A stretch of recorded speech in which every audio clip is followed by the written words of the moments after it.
and piecemeal, but may nevertheless become revolutionary in its outcome if it persists in a certain direction under a certain conception.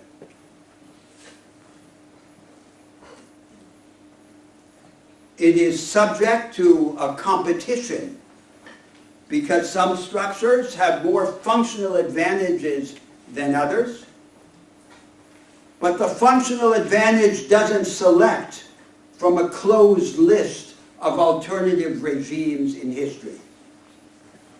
It selects from the outcomes of these contingent, path-dependent sequences of transformation. So the first thing that we require from this high academic culture is a demystified view of structure and structural discontinuity and structural alternative. That then leads me to the second characteristic. The greatest practical interest is in what you could call radical reform. It's not the reformist management of a system, and it's not the revolutionary substitution of one system by another. It's the piecemeal and stepwise construction of structural alternatives. Step by step and part by part, from the inside out. Radical reform is the primary mode of transformation, and it is precisely what is denied by the binary contrast of reformism and revolution. The third characteristic of this academic culture is that it should relativize the distinctions among all social disciplines. The orthodoxies of the university culture are established on the basis of a forced marriage between method and subject matter. The most salient instance is economics, as I said. Economics being not the study of the economy, but the study of this method that they invented at the end of the 19th century. But there is no natural association between any subject and any method. The relation between method and subject matter is always open to revision and periodically needs to be shaken up and jumbled. If we relativize the distinctions among all specialized social sciences and treat them as just the contingent boundaries created by these associations of certain methods with certain subject matters, we also begin to break down the boundary between the specialized social disciplines and general social theory or philosophy.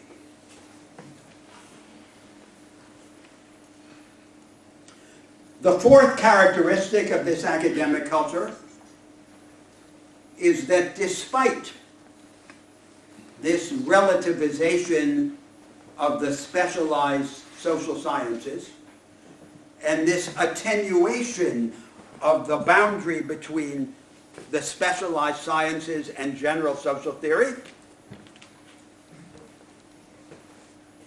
the primary form of analysis in social thought would never be general social theory or general philosophy.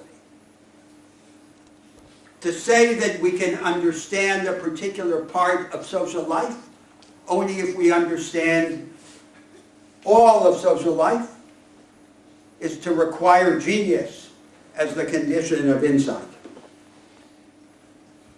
The normal form of social thought must be what you might call fragmentary theory. Theory can be fragmentary without accepting the mystifications that I denounced earlier in my argument. There is an association, a natural affinity, an alliance between the theoretical advantages of what I'm calling fragmentary theory and the practical subject of radical reform. Radical reform and fragmentary theory are the most promising avenues for the development of an alternative academic culture, one that transcends these mystifications. The fifth attribute of this alternative academic culture is that it recognizes the relation between the overcoming of mystification and the overthrow of the dictatorship of no alternatives in the world. It takes as one of its provocations the development of alternative national projects in the world. Projects that represent rebellions against the dictatorship of no alternatives. Each of these rebellions is organized and implemented in a particular country. But in principle, these are not just local heresies. They are heresies that happen in a particular place, but that have a universal message. The whole world is connected, and any alternative created somewhere can be potentially relevant everywhere. We do not need to have simply a contrast between the universal orthodoxy and a range of local heresies. A universal orthodoxy can be successfully combated only by a universalizing heresy, as liberalism and socialism were in the 19th century. Each of these national deviations, each of these national rebellions in some part of the world would bid to become the point of departure for such a universalizing heresy. Now I come to the final step in my argument. The motivations for this transformation that I have advocated in the practice of social thought and in the attitude to the dictatorship of no alternatives in the world.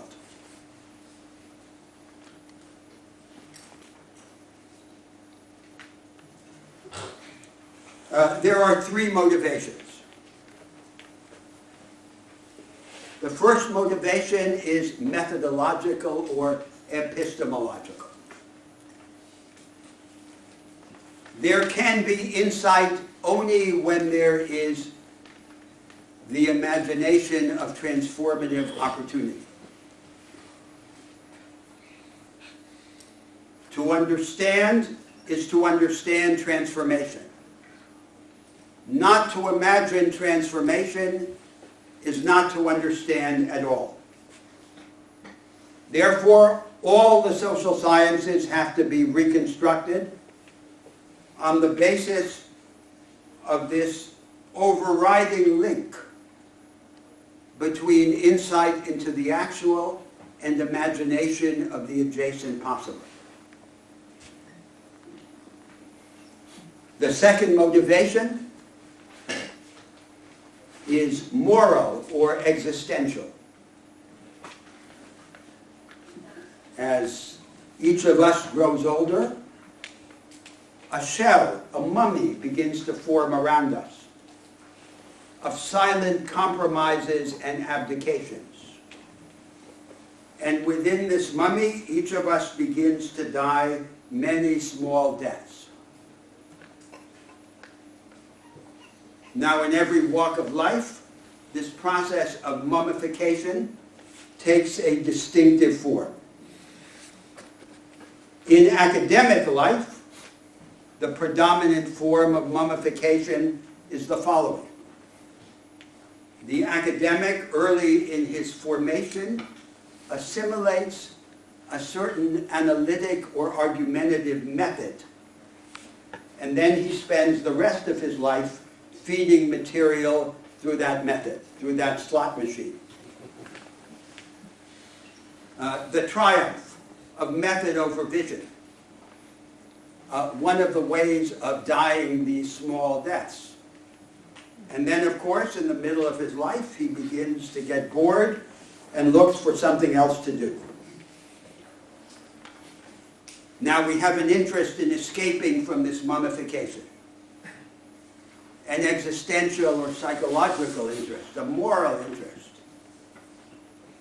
of being restored to life. The third motivation is political and programmatic. There is no hope for the contemporary society, especially for the major developing countries, without rebellion against the dictatorship of no alternatives. I described in the first step of my argument the rationalizing, humanizing, and escapist tendencies in the high academic culture. One might expect that in the major developing countries in the world, there would be an insurrection against these tendencies. Instead, what we find is the combination of two substitutes.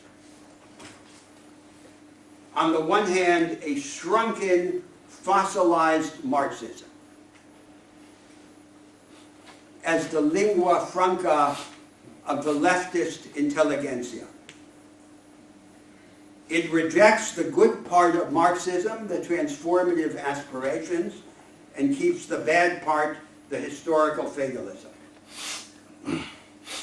And on the other hand, the reproduction of a formulaic version of American-style social science, the social sciences practiced in the university system of the United States,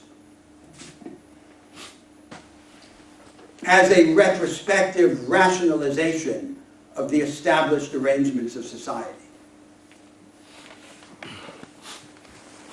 The fossilized Marxism and the second-hand social science sing the same chorus of fate. They are two ways of depriving us of transformative insight in the developing countries today.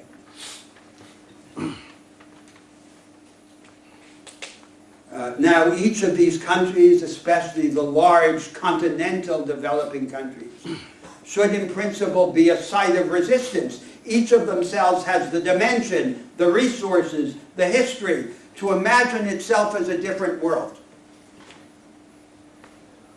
And this potential is squandered by the incubus of mental colonialism.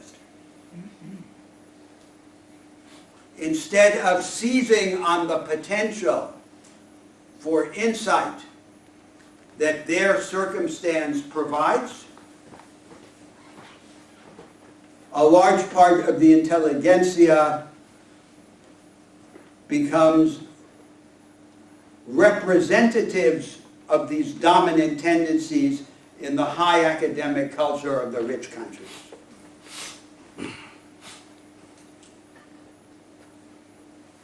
Our best hope lies in the marriage of intellectual ambition to national aspiration. that marriage is necessary but not sufficient to produce the change that I advocate. Each of us, as a thinker, as an agent, lives in biographical, not in historical time. We cannot, without dehumanizing ourselves, become simply the instrument of a collective project. In addition to national aspiration and intellectual ambition, we need something else. And the something else is the desire to break through the mummy. The reward is life, delivered on the wings of the imagination.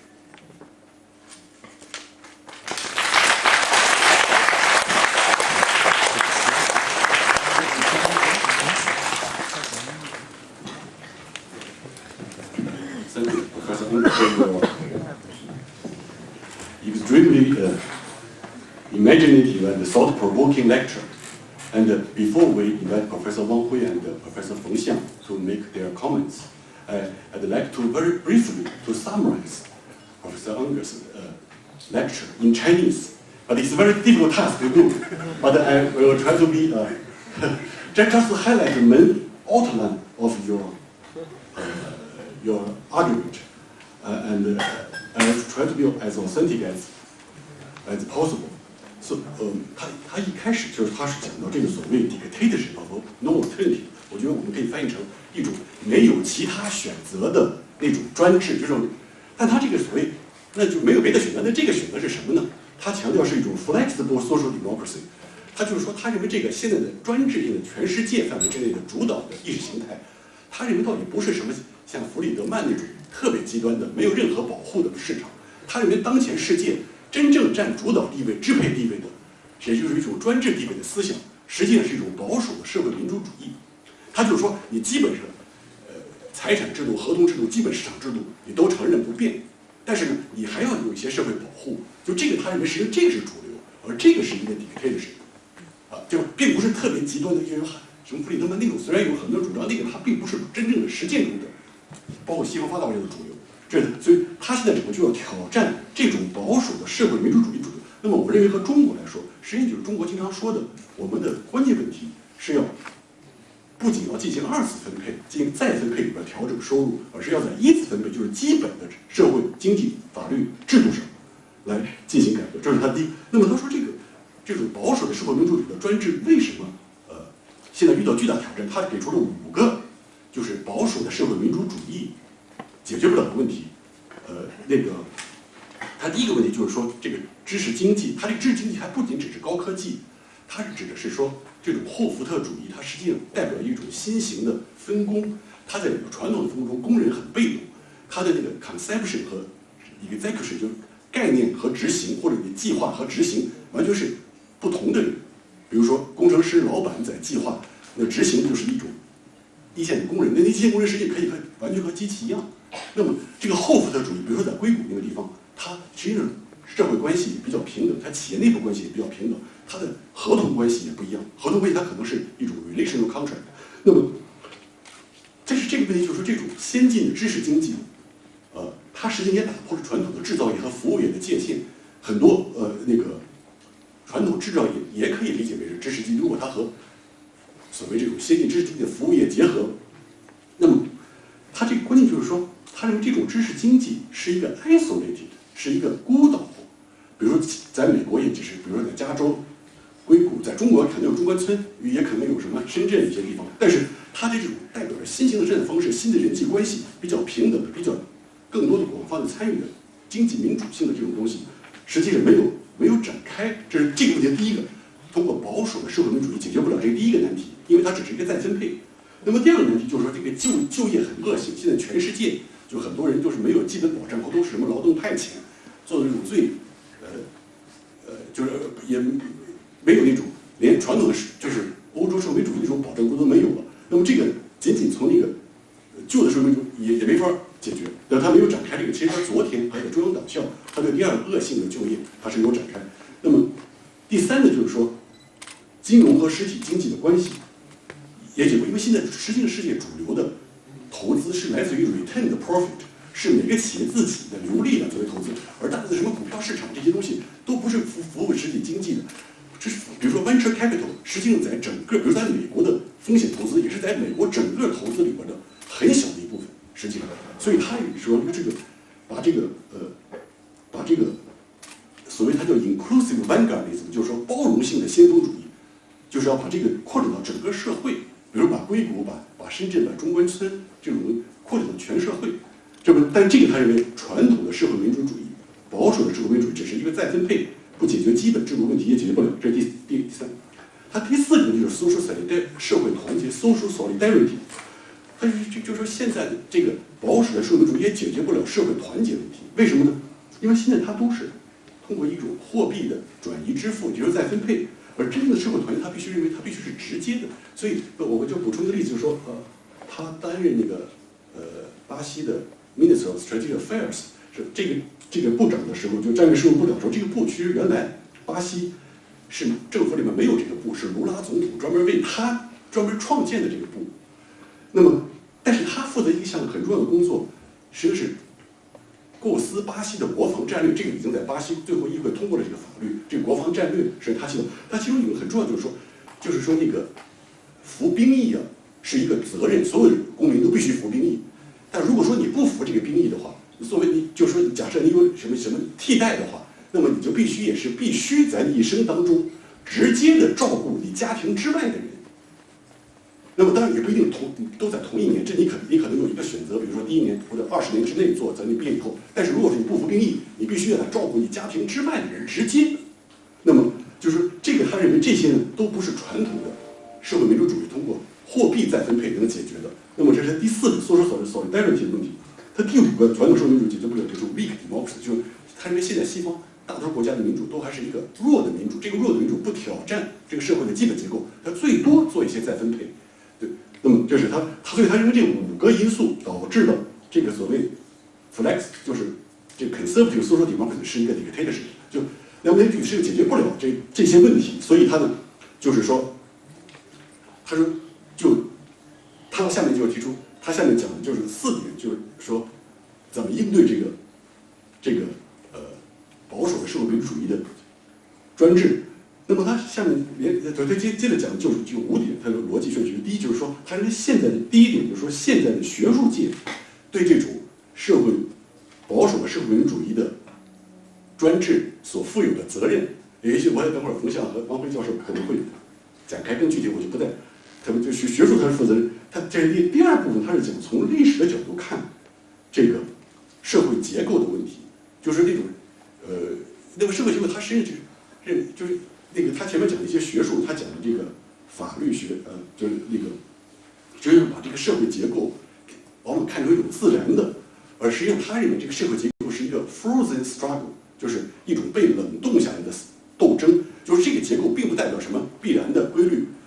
实际上，但是现在社会结构它是一个那种斗争，但是暂时被冷冻下来了，会被暂时被它。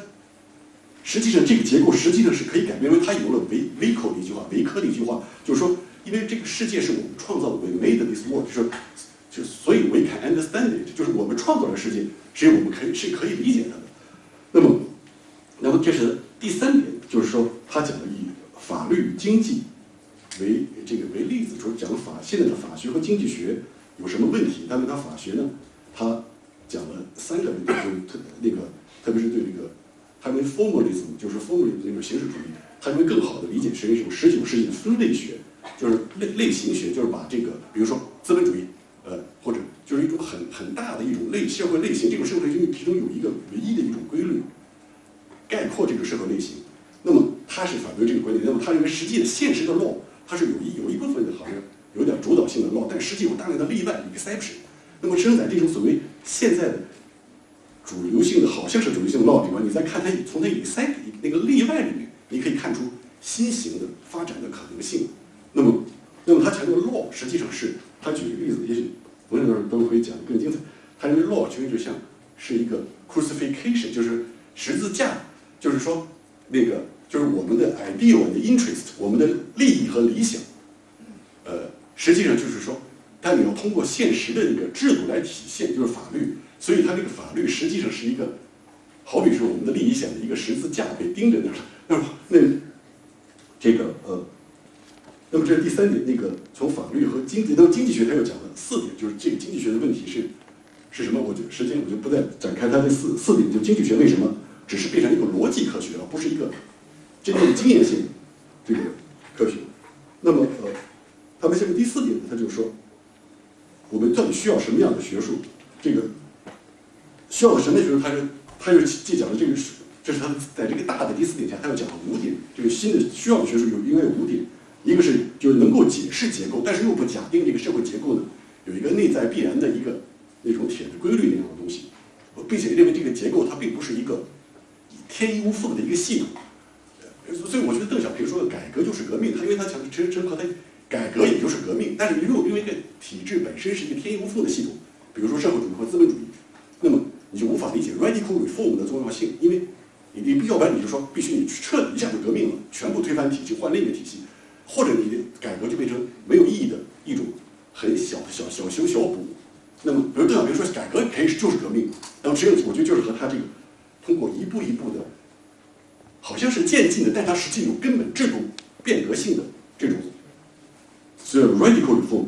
那么它这里面的这个 radical 的一个含义，最后它包括含义就是打破这个就原来传统的专业的界限，因为传统专业它是把那个研究方法和研究的主题 subject matter 和 method 有一种 mismatch， 就是一种不对，就是它好像你这个研究这个主题就有这种方法，但它实际上他认为这个主题和方法没有这样的一一对应关系，而这个东西它本身是要在一个都是要在不断的这个变化之中的。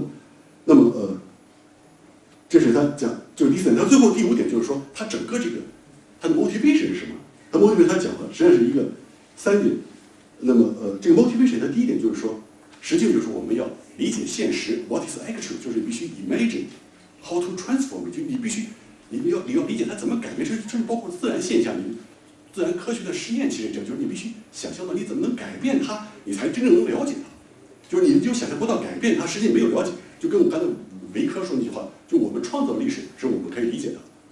那么这是第1点，就是说这一点是认识论上的。它第2点更重要是一个 existential， 他就说当我们每个人长大的时候，都有一个不断的木乃伊化，不断的 mummification， 就是说这个 mummification 使得我们都已经在不断的小死 lead to death step by step。那么我们这个真正的一个人的这个愿望，实际上应该是一个他另外昨天和前天他都说，就只死一次 to die only once， 只死一次，而不是不断的被木乃伊化。